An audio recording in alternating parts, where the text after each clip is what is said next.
Well, it's that time where a new season could be announced any day now. So this time around, I wanted to do some predictions and get my hopes out for things I'd want to see in this next update. This is basically just going to be a giant wish list. So let me know what you guys want in the comments, subscribe if you enjoy, and let's just get into the features. So something we've been waiting for a while in Splatoon 3 is league battles. This is basically a more competitive version of Anarchy Open where you can stack with squads and get high ratings every few hours. I would want a few changes to the system going into Splatoon 3 that are similar to the Rank X changes. The main thing is making it a 3-month basis instead of 2-hour rotations. Rather than just being ranked every 2 hours and seeing who's best then, teams or duos and their scores would constantly be able to be influenced throughout the 3-month cycle. Players would of course be able to be a part of multiple teams, so if you duoed with someone, did a quad with someone, then a quad with one person switched out, all of those would be separate powers. This would mean that anyone could do League, but now teams would have an incentive to play it and compete against each other, and the top 10 teams or top 3 could be posted by Splatoon JP at the end of the season, similar to how they did with some League events in Splatoon 2. I think this would be a great way to add a little bit more competition to a brought back feature, but there's something we were promised that could be a little bit more. New exclusive modes to it. And honestly, I think a new mode in general would be great for the game, not just League exclusive. And there was one beta concept in Splatoon 2 that never made it into the game and I think would be great here. This was a concept codenamed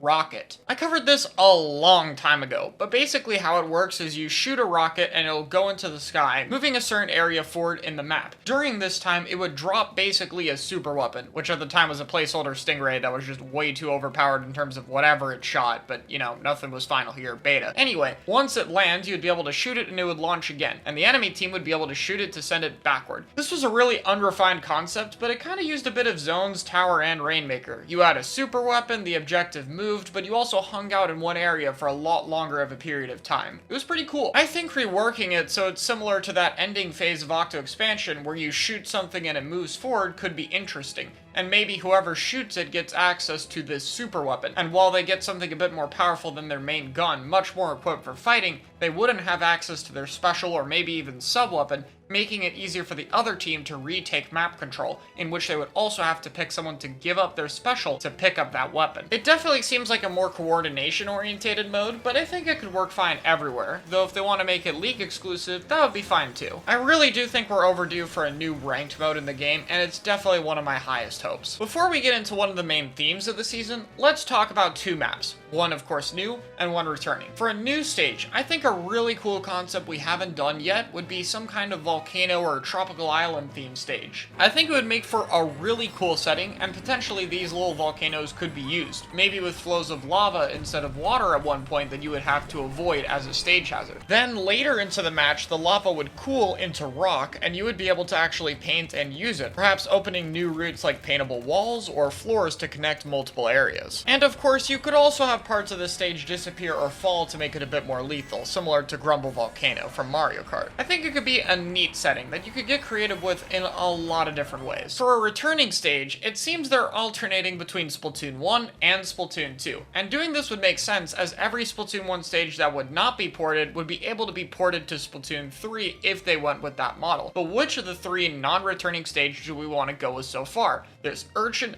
Bluefin, and Salt Spray. Honestly, all of these have their own merits in order to come back, but if I had to pick one, I think Bluefin would be the best fit. Not only is it least susceptible to getting oversimplified by Nintendo's update model, since it would be very difficult to get rid of the double mids it has, but the spawn area and the court are the places that need the most improvement, which is where I think they've been handling the reworks really well. So I think it'd not only look pretty cool, but be a stage that's much more likely to be brought back better than it was before. Alright, let's get into the main new features though. Similar to the chill season, I think they should do 3 new main weapons in this update. But rather than this being centered around the first 3 weapon classes in the game, I think it should be centered around the new ones, giving a new weapon to the Splatanas, Stringers, and for the 3rd one, let's do a new brush, because this is the only weapon class with only 2 of them. Like, even semi-autos, which are a subclass of shooters, have more than brushes. Let's give them something. A Deca brush would essentially be a heavier brush, having more impact when you hit at the base of the weapon, kinda similar to Splatanas, as the brush itself would have a hitbox in this version, which would kind of reference Splatoon 1 Octobrush, which worked the same way, giving it a potential 2-shot. This weapon would be killing slowly at a distance, but still be able to kill quickly up close. Its roll would require you to speed up, and it would basically just be a heavy version of the weapon that could paint pretty well similarly to a dynamo. It would definitely be a slower pace than the other brushes, but much more of a heavy hitting weapon that if you can position well and stay alive could have an impact on the game long term. My idea for a bow is a swift bow. This would have a charge hold similar to Nautilus, being a little bit faster and about mid-range. The main difference here is the shots would actually spread out instead of getting closer together like the other two,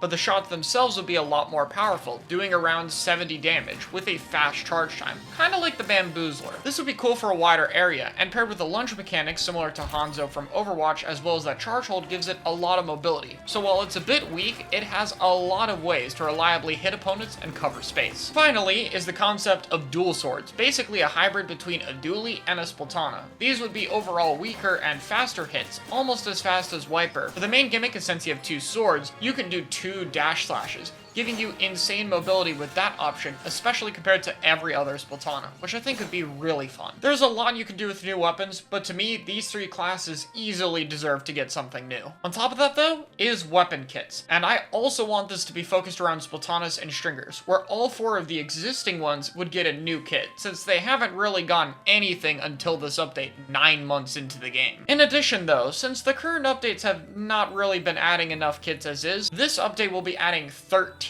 total, not counting the 3 new weapons we get. For the most part here, we're just trying to add synergistic kits, but we also do want to add to a bit of the special weapons. So for example, Chump and Kraken are only on 2 weapons and should be on 4. Crab hasn't gotten anything new, and Inkjet's only on 3 weapons. Yeah, that's everything. First up, the sloshing machine. It'll get line marker since it has sensor in the past, and the combo capabilities as well as location effect would be useful on it. Definitely one of the better weapons to get it. And well, this thing's been seen with Killer Whale too many times, as well as also working with it for similar reasons. Ballpoint Smiling Nouveau would be reminiscent of its Splatoon 2 playstyle, also having Beacon to enable more aggressive comms, and with Super Chump to really go all in on the offense. Gold Dynamo Roller would come with Curling Bomb for some added mobility, and Booyah Bomb returning from its Kensa kit of Splatoon 2, which gave it both survivability and a way to get its team in. Octoburst Nouveau would be a hybrid of its Splatoon 1 and 2 kits, with Autobomb returning from Splatoon 2 and Kraken from Splatoon 1. This weapon could play for its Kraken way more than the original Splatoon 1 kit, which I think gives it a lot of added versatility. Range Blaster gets Splat Bomb Kraken, you know why. Reflux would get a Burst Bomb to help its pitiful fighting capabilities and allow it to be a bit better at staying alive, and the Booyah Bomb, which gives it survivability and a way to push in. Definitely gonna be way better than its other kit, which is,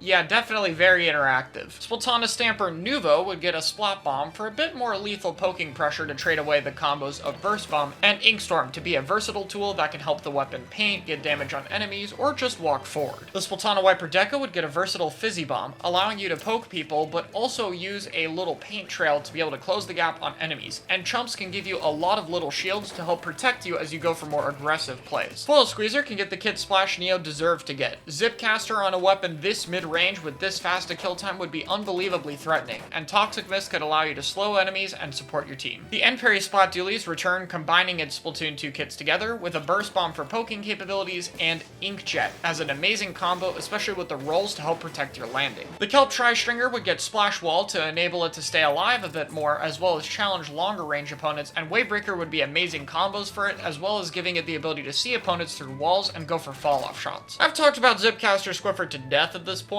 so let's choose this to be the 5th weapon to give a crab tank to. I think it would be really interesting as it positions quite differently from the other crab weapons, while still being able to output it far better and being a more threatening main weapon. It would definitely be enabling more aggressive positioning to be able to stay alive and get up close, but that can also be where crab can struggle a bit more, which I think would be a very interesting trade-off. Finally, the Sorella Undercover Umbrella will get its returning Torpedo paired with Inkstorm. This is a kit made to get the weapon assist to be able to regen its shield, as well as help with its low damage output and give it versatility as a support, giving it a lot of options playstyle-wise. For the most part, are these weapon kits way too hopeful? Yes. Moving on. Before we get to Salmon Run, let's talk about some smaller features I want. First off, the Rep and Inkopolis emote really should have new animations for the weapons that weren't in Splatoon 1 that match the style of that game, instead of just reusing the same ones as Splatoon 3. Photo mode should allow you to take pictures at night. You could do it in Splatoon 2 after all the Splatfests were done, but I really don't see a reason we should have to wait that long just to take pictures in a slightly different setting. Plus, the night mode ones just look way cooler. Something else photo mode should do, if you scan an amiibo when you're in with a team, you should be able to take team pictures with everyone selecting the pose they want. Seriously, the team photo mode has been great, but you're so limited in what you can do, and there's so many awesome poses you could do when taking a picture with an amiibo. Imagine if we had full teams with the variety of poses they could have access to. Finally, for my list of smaller features, just let us change our damn weapons in Anarchy Open. How do we not have this by now? Alright, I got some Salmon Run hopes. First off, I really want to see the ruins of Arc Polaris come back.